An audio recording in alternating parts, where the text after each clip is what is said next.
Teman historia, Perang Napoleon pada awal abad ke-18 di Eropa ternyata juga memiliki dampak yang besar di Nusantara. Waktu Belanda ditaklukkan oleh Prancis, secara nggak langsung kekuasaan Belanda di Nusantara beralih ke tangan Kekaisaran Prancis walaupun namanya tetap Hindia Belanda. Lalu Inggris yang merupakan pesaing terkuat pasukan Napoleon akhirnya datang untuk menyerbu Jawa dan mengusir pasukan Hindia Belanda. Akhirnya Inggris pun sempat berkuasa di Nusantara, khususnya di Jawa. Bagaimana sih Jawa di bawah kekuasaan Inggris?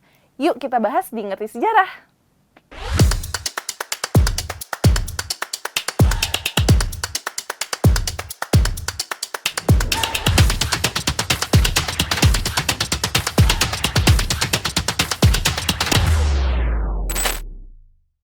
Sama seperti bangsa Eropa lainnya, Inggris juga datang ke Nusantara untuk mencari rempah. Sebelumnya, Inggris mengandalkan suplai rempah dari kota Lisbon karena Portugis sudah lebih dulu menguasai timur Nusantara. Waktu Portugis dan Inggris berkonflik sekitar tahun 1560-an, Inggris akhirnya mencari cara sendiri untuk sampai ke negeri penghasil rempah. Meski VOC menjadi pesaing dan menjadi kongsi dagang yang jauh lebih kuat dari kongsi dagangnya Inggris, yaitu East Indian Company atau EIC, kok bisa sih Inggris tetap bertahan walaupun si VOC ini udah menguasai Nusantara? Nah, menurut MC Reflex, pertimbangan diplomatik di Eropa saat itu memaksa Belanda untuk tetap menjalin kerjasama dengan Inggris. Pada awal abad 19, Perang Napoleon pun terjadi. Inggris Raya pun menjadi pesaing terkuat Kekaisaran Prancis. Setelah banyak peperangan dimenangkan oleh pihak Inggris, Inggris pun berkepentingan untuk mengambil alih Hindia Belanda dari Kekaisaran Prancis. Pada tahun 1811, pasukan Inggris pun berangkat dari Malaka menggunakan puluhan kapal dan membawa sekitar 11.000 pasukan. Nah, akhirnya setelah berminggu-minggu di lautan, pasukan Inggris pun sampai di pelabuhan Batavia pada 4 Agustus 1811. Pasukan Inggris dipimpin oleh Gubernur Jenderal di India yaitu Lord Minto dan didampingi oleh Thomas Stamford Raffles. Sama seperti yang udah kita bahas sebelumnya, Gubernur Jenderal Daendels sebenarnya sudah memprediksi bahkan sudah mempersiapkan pertahanannya khususnya di Jawa. In case Inggris tiba-tiba menyerang. Jika kota Batavia jatuh, Mr. Cornwallis atau yang sekarang merupakan kawasan Jatinegara dipakai sebagai wilayah pertahanan dengan persenjataan yang lengkap. Nah, jika masih tembus juga, wilayah Buitenzorg atau yang sekarang merupakan kawasan Bogor dipakai sebagai wilayah pertahanan selanjutnya. Namun rencana pertahanan itu pun tidak mampu menahan serangan Inggris, apalagi Daendels pada saat itu tidak lagi berkuasa saat Inggris menyerbu.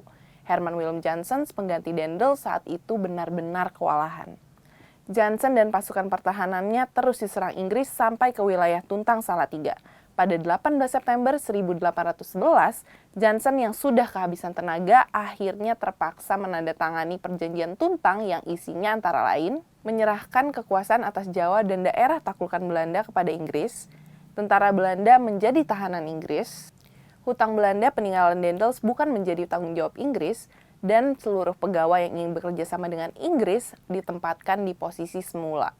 Setelah pasukan Inggris mengirimkan laporan keberhasilan invasi Jawa ke London, Lord Minto pun akhirnya kembali ke India. Raffles yang terus mendampingi Lord Minto saat invasi Jawa tersebut akhirnya diangkat menjadi letnan gubernur. Untuk meningkatkan ekonomi pemerintah Inggris di Jawa, Raffles pun mengeluarkan beberapa kebijakan. Yang paling terkenal antara lain menghapus sistem tanam paksa dan menerapkan sistem sewa tanah untuk masyarakat pribumi. Dalam segi kemanusiaan, Raffles sebenarnya mengupayakan untuk menghapus sistem perbudakan. Tapi ironisnya, menurut Tim Hannigan dalam bukunya yaitu Raffles and the British Invasion of Java, Raffles memiliki 8 budak di tempat peristirahatannya di Bogor. Ya mungkin banyak orang yang menganggap dijajah oleh Inggris itu lebih baik daripada dijajah Belanda. Karena rata-rata mungkin mereka melihat negara bekas jajahan Inggris itu sudah lebih maju. Padahal sebenarnya Inggris juga melakukan kekejaman pada saat menduduki Hindia Belanda. Dalam Babat Bedah Inga Yogyakarta karya Pangeran Panular diceritakan tentang Pangeran Sumodiningrat yaitu seorang keturunan Sultan pertama meninggal di kediamannya di Keraton Yogyakarta saat penyerbuan Inggris ke Keraton Yogyakarta pada Juni 1812. Pangeran Sumodiningrat pun dibunuh secara kejam oleh pasukan Inggris. Dalam babak tersebut juga diceritakan bahwa pasukan Inggris menjarah benda-benda pusaka dan naskah-naskah penting dari Keraton Yogyakarta. Menurut Peter Carey, kekejaman juga dilakukan oleh Raffles terhadap anak buahnya sendiri. Banyak anak muda waktu itu yang meninggal karena kesehatan mereka tidak diperdulikan oleh Raffles. Jadi menurut Peter Carey, sebenarnya pandangan bahwa penjajahan Inggris itu lebih baik, itu tuh cuma soal pencitraan aja. Selama memerintah, Raffles memiliki minat yang besar terhadap budaya lokal dan juga ilmu pengetahuan. Ia mendukung perkumpulan ilmiah seperti Batavia's Genootschap dan juga ia sempat menulis buku berjudul History of Java pada tahun 1817. Pada Juni 1814, rivalitas antara Inggris dan Prancis semakin memanas. Beberapa pertempuran dimenangkan oleh pihak Inggris. Kekalahan demi kekalahan berdampak pada melemahnya kekuatan Prancis di seluruh dunia. Akibatnya, satu persatu wilayah jajahan berhasil mereka rebut kembali. Pada 13 Agustus 1814, terjadi kesepakatan bilateral antara Inggris dan Belanda yang isinya mengatur mengenai pengembalian Jawa kepada Belanda. Setelah Perang Napoleon berakhir, Raffles dan seluruh anak buahnya angkat kaki dari Pulau Jawa dan digantikan sementara oleh John Vendel. John Vendel ditugaskan untuk mengatur transisi jabatan kepada Gubernur Jenderal Belanda yakni Van der Capellen. Akhirnya wilayah Nusantara pun kembali ke tangan Belanda yang sudah bebas dari kekuasaan Prancis. Nah, di episode depan kita bakal bahas mengenai kondisi Nusantara setelah kembali ke tangan Belanda. Jadi pantengin terus Ngerti Sejarah di YouTube channel History.id. Bye-bye.